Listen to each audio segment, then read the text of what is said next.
வந்து யாரோட ஆட்டம் இங்கே முடிஞ்சு போச்சு அப்படிங்கிற மாதிரி ஒரு டாஸ்க் வச்சுருப்பாங்க.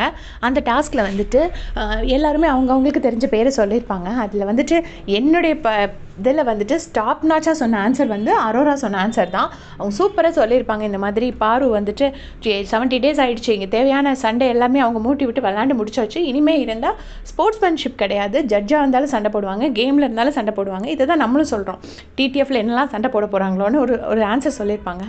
அதை நினச்சிக்கிட்டு பார்வதி வந்துட்டு கமருதீன்கிட்ட சொல்கிறாங்க, எனக்கு ஆரோ கிட்ட என்ன பிரச்சனைனா எப்போவுமே இப்படி இமோஷன்ஸோடு விளையாடுவா. என்ன இமோஷன்ஸோடு விளையாண்டாங்க? அந்த டாஸ்க்கை ப்ளே பண்ணியிருக்காங்க.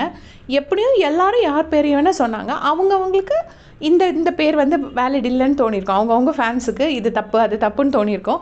இதில் என்ன இருக்குது? ஒரு டாஸ்க்கு கொடுத்தது தானே அரோரா விளையாண்டாங்க, அவங்களா தானாக போயிட்டு சொல்லலைல்ல. ஸோ அவங்க அதை சொல்லியிருக்காங்க. அதை வந்து அவள் இமோஷன்ஸ் வச்சு ப்ளே பண்ணுறா. நான் எப்போவுமே இப்படி ஒருத்தரை டவுன் பண்ணி இது பண்ணி அப்படி வரணும்னு நான் நினைக்கவே மாட்டேன், மனசார ஒருத்தருக்கு நான் கெடுதல் நினைக்க மாட்டேன் அப்படின்னு சொல்கிறாங்க. கொஞ்சம் முன்னாடி தான் எவிக்ஷன் கார்டு இன்னொரு எவிக்ஷன் இருக்குதுன்னு சொல்லும்போது ஆஹா சூப்பர்னு சிரிச்சிருப்பாங்க. மனசாட்சியே இல்லாமல் அப்படி சொல்கிறாங்க. அதை கமருதீனும் கேட்டுட்டு நிற்கிறாரு. அப்புறமா அவர் சொல்கிறார், அது முடிஞ்சிருச்சு விடு அப்படின்னு அவர் சொல்கிறாரு. அவருக்குமே ஒரு அளவுக்கு மேலே காசிப் பண்ணுறது பிடிக்கலன்னு தான் நான் நினைக்கிறேன். பட் அதை ஓப்பனாக சொல்ல மாட்டேங்கிறாருங்கிறது தான் என்னுடைய ஒரு இது. இப்போ இந்த வீக் ஃப்ரீ டாஸ்க் இருக்கும்போது கமருதீன் பேரண்ட்ஸும் கமருதீனோட அக்காவும் வரப்போகிறாங்க, இவங்களோட பார்வதியோட அம்மாவும் வரப்போகிறாங்க.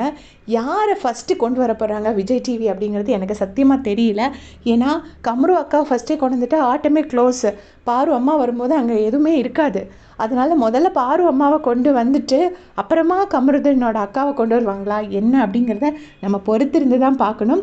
உங்களுடைய கமெண்ட்ஸை சொல்லுங்கள், விஜய் டிவி யாரை ஃபஸ்ட்டு கொண்டு வருவாங்கன்னு எனக்கு மறக்காமல் சொல்லிட்டு போங்க. தேங்க்ஸ் ஃபார் வாட்சிங்.